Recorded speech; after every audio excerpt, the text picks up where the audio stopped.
जोङो गुवाहाटी एयारपर्ट बिसिम थांगासिनो दङ। दासिमबो जोङो गावनि जिल्लाखौनो बाराखै, गलाघाट डिस्ट्रिक्टआवनो दं जों दाबो। ओरै सरभटाराव दंफैयो जों। सरभटाराव दसे लाल साहा लोंनानै जोङो दावगालांगोन। ओरै सरभटार सिलनजान जानानै कार्बि आंलं जानानै जोङो गुवाहाटि थांगोन। नबजित नार्जारि फंबायखौ जोङो गुवाहाटी एयारपर्टनिफ्राय रिसिभ बानायहैगोन।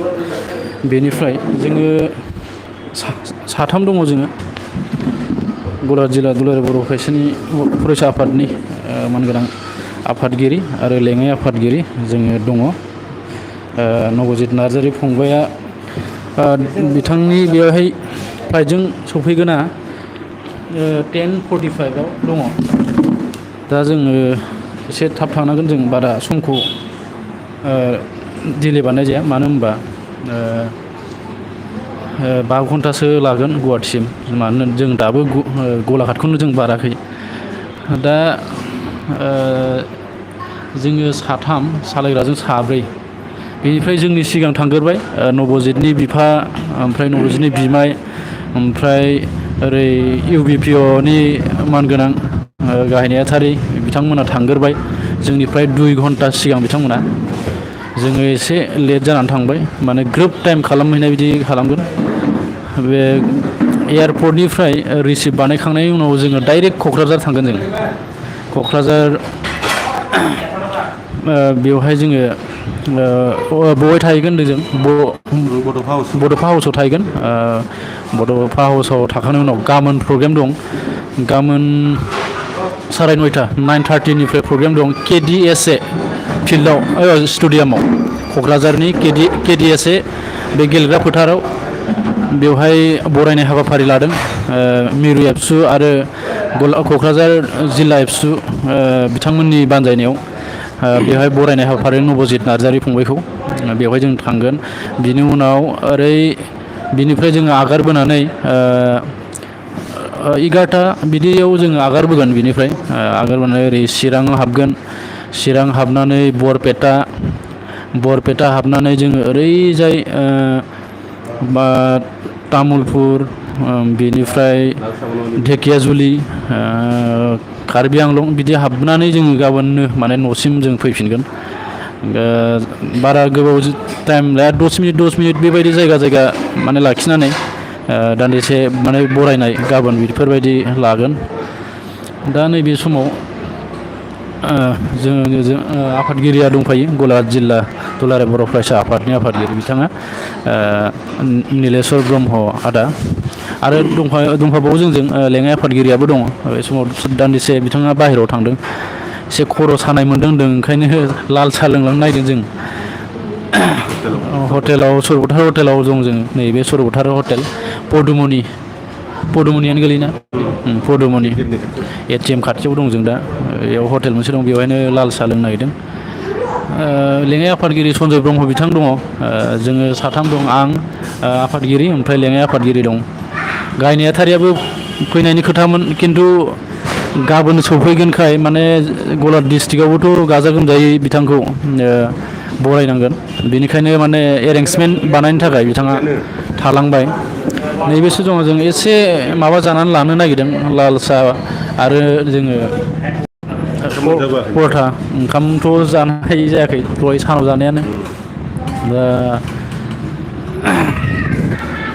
बेवहायथ' सेन्ट्रेलनियानो रिसिभ बानायनो फैगोन खोमा, नङा होमबा? सेन्ट्रेलनि फैगोन।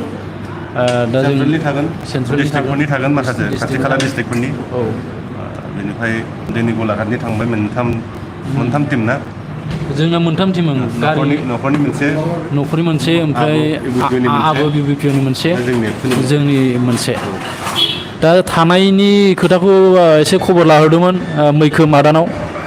बिथाङा एरेन्जमेन्ट बानायदों होनदों बड'फा हाउसाव, ओमफ्राय चिराङाव डिस्ट्रिक्टनि अफिसाव जागोन।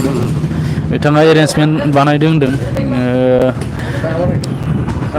गाबोन जोंथ' सहैनाया एसे लेट जागोन, 2टा-3टासो बाजिहैनो हागौ नामा क'क्राझारसिम। एयारपर्टआवबो माने बरायनाय थागोन एसे लेट जागोन माने बिथांखौ बहुत मानसियानो बरायफैगोन जोङो सालायग्रा बिथाङा सासे ओमफ्राय ओरै आफादगिरि ओमफ्राय ओरैजाय दङ जोंहा लेङाइ आफादगिरि बिथाङाबो दंफायो जों दा थांनो ओंखारदों खिन्थु दासिमबो जोङो सरबथारावनो दं जोङो सौहैयाखै जों जै नैबेनिफ्राय जों ओंखारबाथाय जोङो जेरावबो लाखिला ओमफ्राय डाइरेक्ट थांसै नङा होमबा जेरावबो लाखिला दा बेखिनिखौनो आं फोरमायबाय नायगिरि नोंथांमोनखौ आं लाइभ होबाय थागोन आं दा एयारपर्टआवबो आं लाइभ होगोन साराय 10:45 10:45 दङ 10:45नि बेयाव 11थासो बाजिखागोन बेयावनो 12सो बाजिगोन मानो होनबा बहुत मानसि बेयाव थुबुर जानानै थागोन बरायनो थाखाय बिथांखौ दा बेखिनिखौ नों फोरमाय गेजेर गेजेर गाबोननि प्रग्राम बबे दं आं नोंथांमोननो खोन्थाना होनि जोङो गिबियावनो गाबोन फुंनि 9:30 जोंहा वेलकाम सेरेमनि दं बाय एबसु एट क'क्राझार माने क'क्राझार सेन्ट्रेल एबसुजों जिल्लाजों ज' लोगो नांनानै बिथांखौ बरायनाय हाबाफारि लादों बिनि उनाव 11 जोङो 11ता बाजियाव जोङो बड'फा हाउसनिफ्राय जोङो फैफिनगोन नैबे 9:30निया KDSA स्टेडियामाव जागोन माने बरायनाय हाबाफारिया बिनि उनाव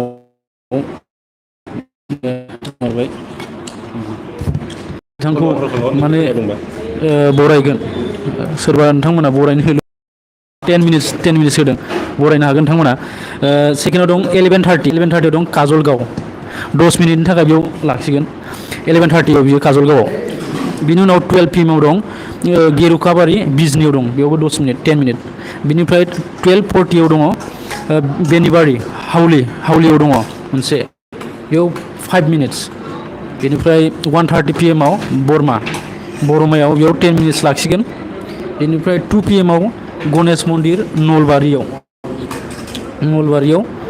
बेयाव 5 मिनिट्स ओमफ्राय 2:20 PM 2:20 बेवहाय गणेश मन्दिर रङिया कामरुप रङियावबो बेयाव लाखिगोन 5 मिनिट्स बेनि उनाव आरो ओरै फैनानै 2:50 PM तामुलपुर 10 मिनिट्स लाखिगोन बेयाव तामुलपुरनि उनाव फैगोन जों डिमाकुसियाव 4 PM जाफैगोन टाइमा बिनि उनाव 4:45 PM अदालगुरियाव हाबगोन ओरै अदालगुरि हाबनानै जोङो रौतायावबो हाबगोन 5:15 बे टाइमाव बिनि उनाव धेकियाजुलियाव जों 6 PM सफैगोन 6 PM बेलासिनि ओमफ्राय 7:30 जोङो बरघाट नगावआवबो जोङो बेयाव 5 मिनिट लाखिगोन बिनि उनाव 15 नाम्बाराव दं दब'का हजायावबो हाबगोन आरो 16 नाम्बाराव लांहिन कार्बि आंलंआव हाबहैगोन बेयाव 9 PM 9ता बाजि फैगोन बेनि उनाव जोङो गावनि न'आव गलाघाटआव फैगोन नोंथांमोनखौ आङो सोरबा आंनि फल'वार्स नायगिरि नोंथांमोन दंबा बे जायगानि नोंथांमोना बेयाव 10 मिनिटनि गेजेराव नोंथांमोना नबजित नार्जारि फंबायखौ बरायनो हागोन आरो नायनो हागोन आं बेखिनिखौ नोंथांमोननो फोरमायबाय बेखिनिखौ फोरमायनानै नोंथांमोननिफ्राय आं बिदाय लाथ'बाय गोजोन्थों जय बर' हारिनि